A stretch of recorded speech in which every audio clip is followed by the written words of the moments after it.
Сәлем достар, бүгін сіздермен бірге дастарханның көркін беріп тұратын осындай хворостармен бөлісетін боламын. Менімен бірге видеомды соңына дейін қарап, сіз де жасап көріңіз. Міндетті түрде сізде де шығады. Менің каналыма тіркеліп, подписаться кнопкасын басып қойыңыз. Ең алдымен бізге 4 жұмыртқа қажет болады. Менде кіші 4 жұмыртқа болды.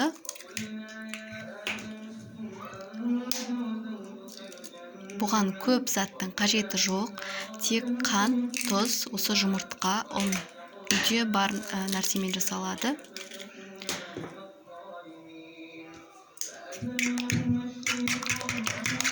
Бірінші осылай жақсылап араластырып аламыз. Кейін 2 қасықтай қант қосамын. 2 ас қасық. Жақсылап қанты ерігенше араластырып аламыз. Кейін қасықтың ұшымен, кіші қасықтың ұшымен кішкене ғана тұз саламыз. Көп емес. Осылай жақсылап араластырып,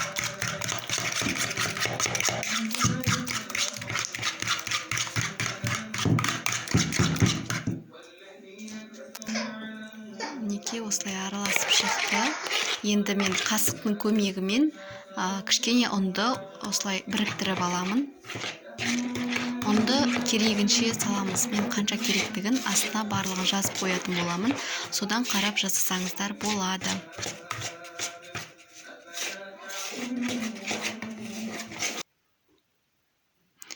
Қасықпен илеп болғаннан кейін қолмен жақсылап илеп алдым. Қамырларыңыз қатты жұмсақ, қатты емес, орташа болу керек. Еттің қамыры сияқты болып тұру керек. Мінекей менің қамырым осындай дайын болды. Енді мен оны жарты сағатқа тындырып қоятын боламын. Немесе кез келген уақытта илеп қойсаңыз болды, дайындай берсеңіз болады.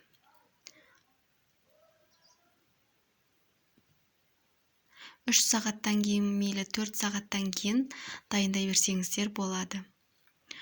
Мен арасында бұны қайта илеп, иін қандырып солай жасадым. Солай міндетті түрде жасап қойыңыздар. Мінекей менің қамырым иі қанды. Мен бұны бір 3-4 сағат тұрды бұл негізінде. Сіздер бір сағат или жарты сағат болады, егер қонақ күтетін жағдайда.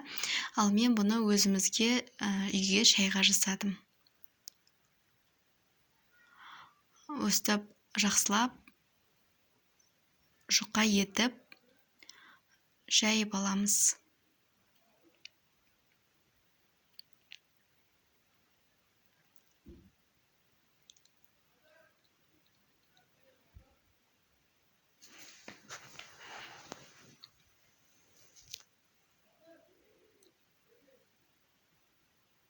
Достар, егер менің каналымдағы рецепттер сіздерге ұнап жатса, лайк басып, комментарий қалдырып кетуді ұмытпаңыздар. Мінекей мен осылай еттің қамыры секілді жұқа етіп жайып алдым. Енді бұны кескішпен кесетін боламын. Мен осындай кескішпен кестім. Осы әдемі қылып тұрады. Егер болмаса, жай ғана пышақтың көмегімен болады.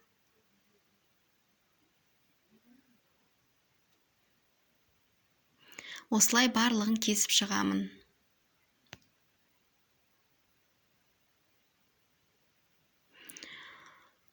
Осындай тура осы тестамен чак-чактыда дайындасаңыздар болады.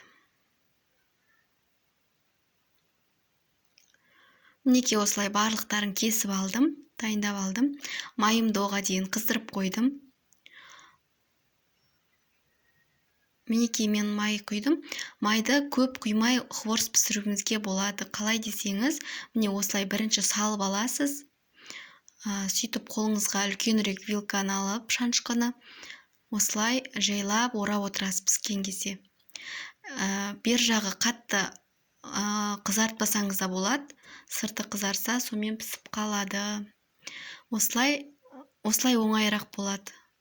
майыңыз да көп кетпейді, және де оңай әрі теп-тегіс болып оралып шығады хворостарыңыз. Біркелкі болып шығады. Кейбіреулер басқаша жасайды, мен осы түрмен жасаймын. Сіздер де осылай қолданып көріңіздер.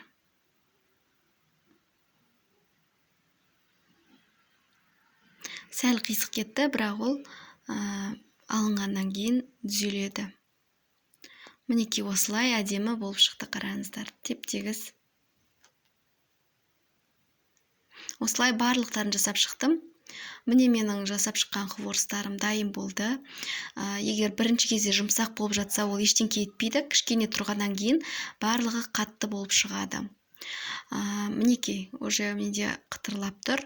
Шаймен ішкенге өте дәмді. Сіздер де жасап көріңіздер міндетті түрде. Мінекей, ас болсын, қонақты да шақырғанда, дастарханда өте әдемі болып тұрады. Міндетті түрде жасап көріңіздер. Менімен бірге болғандарыңызға рахмет. Менің видеомды соңына дейін қарап, маған қолдау білдіре кетуді ұмытпаңыздар. Сау болыңыздар.